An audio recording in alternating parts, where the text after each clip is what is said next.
Hello, I'm Liam Turner, the digital editor at CIH.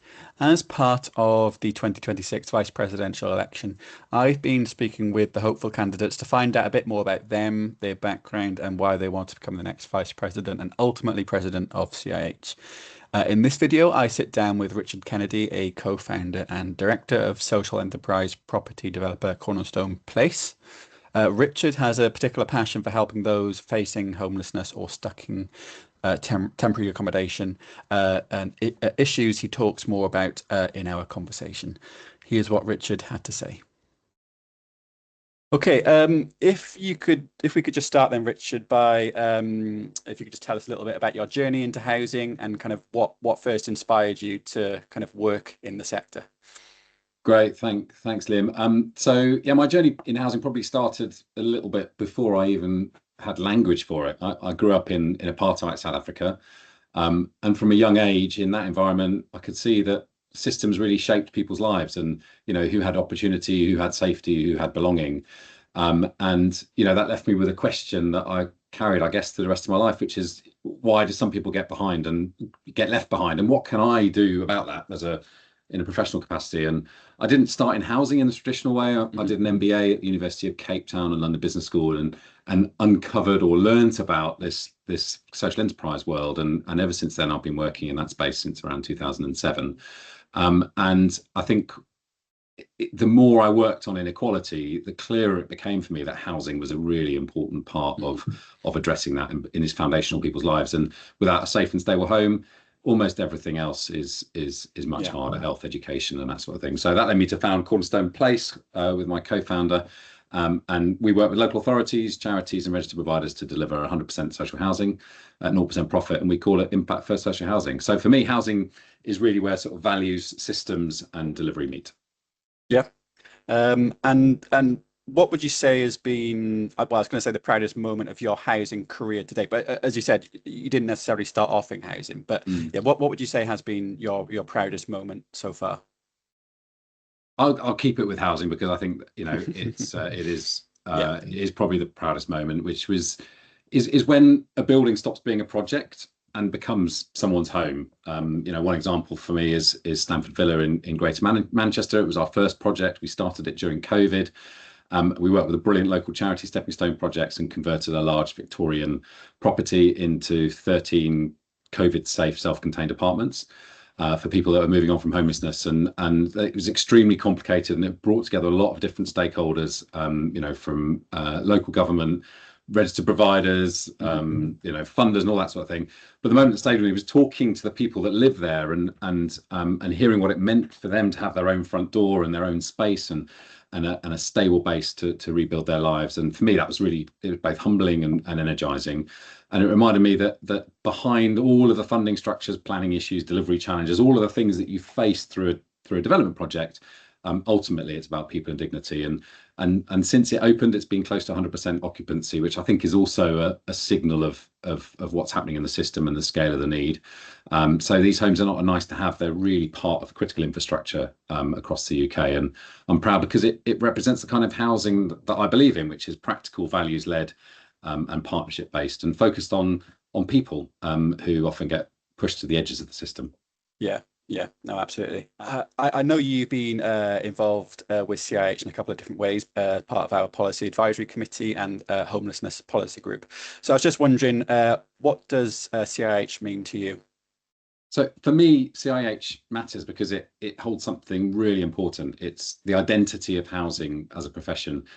Housing can sometimes be discussed only in terms of supply or regulation or finance or crisis management. And all of these things matter, but CIH reminds us that housing is also a profession that's built around standards, ethics, inclusion, public service, and people.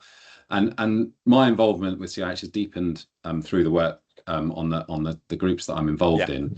And through these roles, I've seen both the breadth of expertise and commitment and honesty across the diverse membership that CIH has.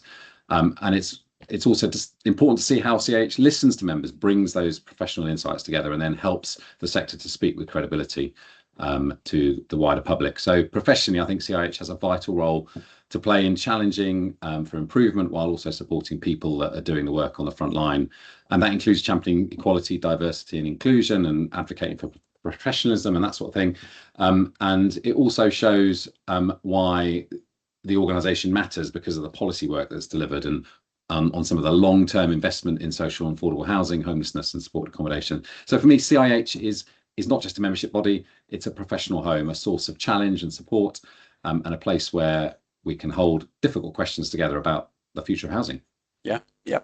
And I was also wondering why have you decided to stand for the vice presidency for CIH at this time? Like, why now? Mm. I'm standing now because I think housing is at a defining moment. Homelessness is rising, temporary accommodation is under massive pressure, and housing professionals are being asked to hold together these systems that have been stretched far beyond what they were designed to carry. But at the same time, there's a renewed focus on social housing and prevention and professionalism and resident voice and long-term investment. And we're seeing that both from central and local government. I think this creates both a responsibility but also an opportunity. The housing profession can't solve this problem alone, but what we do have is a vital leadership role to play. We can bring together people, we can challenge the short-termism that seems to exist, we can keep dignity and prevention at the centre. I'm standing because I want to support and celebrate housing professionals, but also to create a hopeful and practical conversation about what comes next. For me, this is not about pretending to have all the answers. It's about CIH members asking the right questions together. And for me, what would it take to make temporary accommodation rare, brief, and genuinely temporary? What does it take to build the systems that are built around dignity rather than crisis? And how do we support professionals who are trying to do that very important work every day? Yeah, and you've touched on there a few kind of, I guess, different issues within the housing sector that kind of need to be tackled. But just wondering, what one issue do you think isn't getting enough attention currently, or perhaps could isn't getting as much attention as it perhaps should be? I've mentioned it already, and I'll mention it again, which is, for me, is temporary accommodation, Yeah. and it is getting some attention, but I don't think it's enough because it is a system-wide issue. It's often discussed in isolation as a homelessness issue for a local authority, or a finance issue, or a supply issue. It's all of those things, but for me, it's also about health and education, childhood development, safeguarding, community well-being, those sorts of things. And when children are growing up without stability, or tragically, dying or having TA cited as a reason for infant mortality, it's not good enough. And I think we need to break this cycle that we're in at the moment and make sure that vulnerable adults have the right support and that we're reducing the pressure in the system. So I'd want my presidential campaign in collaboration with CIH to focus on homelessness and temporary accommodation, not to point fingers, but to bring people together around prevention and long-term solutions. So for me, the question is, what would it take to design a system where TA becomes rare, brief, and genuinely temporary? Yeah, and that's the end of the questions I had for you. But I just wondered if you had any kind of final thoughts you wanted to leave people watching with. Thanks, Lim. So my final thought is that housing professionals deserve both support and hope. I know how hard the work is. Across the sector, people are dealing with rising need, constrained resources, complex regulation, and human situations that are incredibly difficult.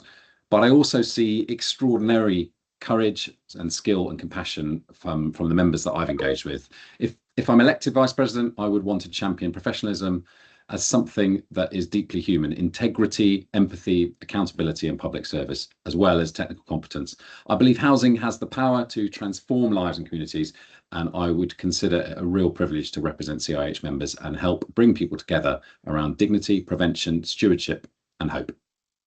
Perfect. Yeah.